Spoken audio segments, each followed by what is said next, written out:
Hey, if I'm on your FYP, congratulations. I'm your new tia. I'm fixing to show you how to make some mole de pollo using Doña Maria's. These are my credentials. So grab your pendeja beater 12,000, hit that follow button, and come on, let's go. Get your pendeja greñuda and start heating that up. While that's heating up, we're gonna add in 12 cups of water. Here's 4, 8, and 12. Bring that up to a boil. We're gonna add in about a tablespoon of chicken bouillon. Maybe a tablespoon and a half. Add in half an onion. Add in 3 garlic cloves. And finally add in 2 to 3 bay leaves, just depending on size. Once your water has come up to a low simmer, go ahead and start adding in your chicken. I've got 4 chicken thighs with the bone in that I've cleaned and taken the skin off, as well as 5 drumsticks that I've cleaned and taken the skin off. I did wash my chicken. Just start setting that in the pot. Once you've added your chicken, go ahead and turn your heat down to medium, low, and we're gonna let that cook for about 15 to 20 minutes or until your chicken is done. Now I am gonna move this to the back burner so that way I can make my mole sauce right here. So here we go. After your chicken is cooked for a little bit, go ahead and skim off the impurities. Heat up your pendeja beater on medium, high heat. While your pan's heating up, go ahead and add in just a little bit of oil. Once your oil is hot, add in 1 chile ancho, 1 chile de árbol, and 4 chile guajillo.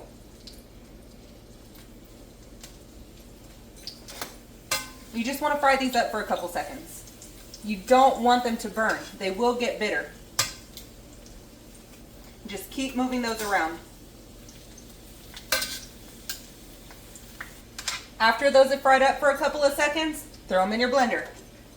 You'll know that your chiles are ready when they've turned a vibrant color. These are more red than anything.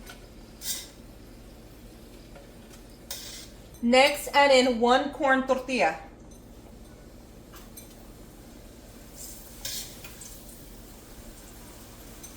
And you just want to let that get nice and crispy. Does it have to be completely crispy like a tostada? No. After that's fried up for a little bit, drain the excess oil and then throw that in your blender. Next, add in 3 garlic cloves. After a few seconds, pull those out and throw them in your blender as well. Next, add half an onion. Add that in carefully, don't throw it. Once those flavors have started to release, go ahead and put that in your blender as well. Then you want to add in 6 Maria cookies. And just let those fry up also.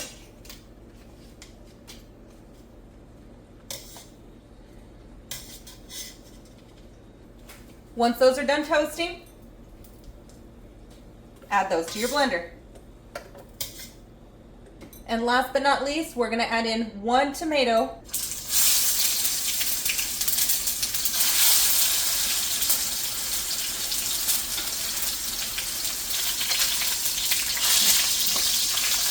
then just give that a flip. Now remove that from your pan and throw that in your blender as well. You can go ahead and turn your burner off after this.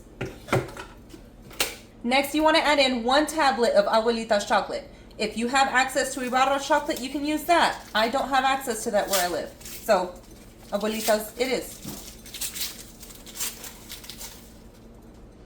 Just throw that in there. Then you want to get a 1/4 cup of peanut butter. Yes, peanut butter.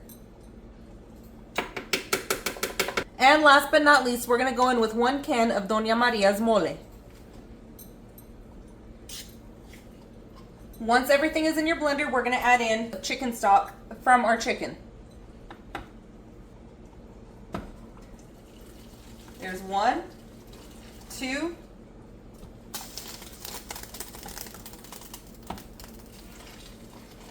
and 3. Now we're just going to blend this up.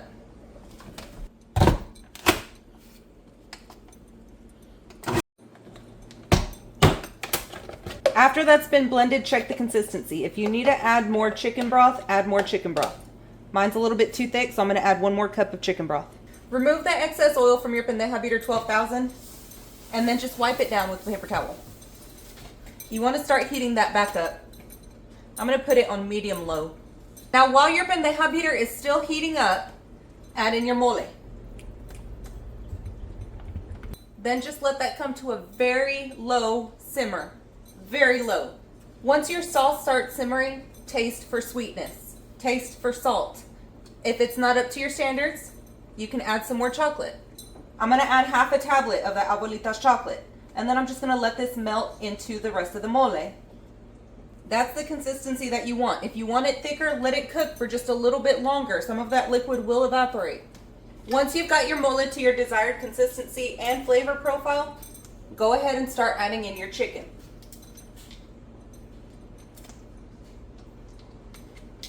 After you've added your chicken, just make sure that it's covered up with that mole sauce. Mole is best served with the side of rice and beans. No lie. That mole sauce is going to be absorbed by the rice, and it just makes it that much more yummy.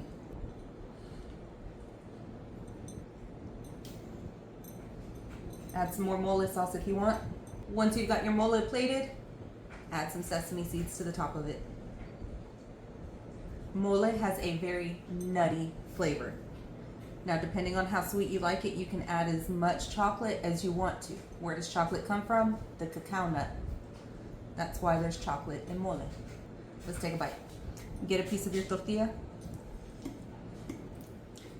and some of your chicken.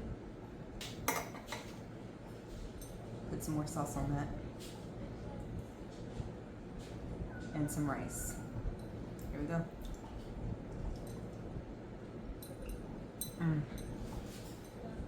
Y'all ever eat one of those foods and it tastes just like your mama made it? This, right here. I'm gonna go eat.